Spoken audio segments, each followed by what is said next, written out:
En ce qui concerne cette série logique, vous avez en fait une difficulté ici, c'est que vous devez bien comprendre que chaque lettre en fait est une graphie. Donc autrement dit, si je prends le P par exemple, eh bien si je fais un zoom, vous avez le P qui en fait contient ici une barre,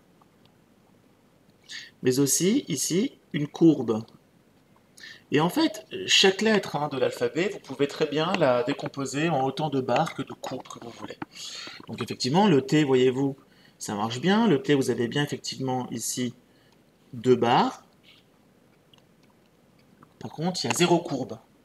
Et en fait, pourquoi est-ce qu'on écrit finalement T de 0?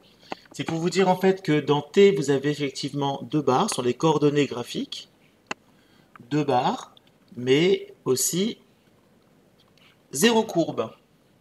Donc c'est vraiment ce qu'on appelle des coordonnées graphiques. De même que dans le haut, vous avez effectivement 0 barre, en revanche, vous avez bien une courbe. Vous avez bien une courbe. Et le J est l'intrus ici, car le J ne contient qu'une barre et une courbe. Je répète, une barre et une courbe. Donc les coordonnées 2, 1 ne sont pas possibles. Donc c'était bien l'intrus. L'intrus ici est effectivement J 2, 1, car les coordonnées auraient dû être J 1, 1, tout comme le P d'ailleurs. En revanche, le M marche parfaitement. Il est bien composé de 4 barres et de 0 courbe. Donc ce n'était pas l'intrus. En revanche, un J, comme on l'a vu, est effectivement l'intrus. Donc souvenez-vous que toute barre a en fait un nombre de barres, excusez-moi, toute lettre a un nombre de barres et un nombre de courbes.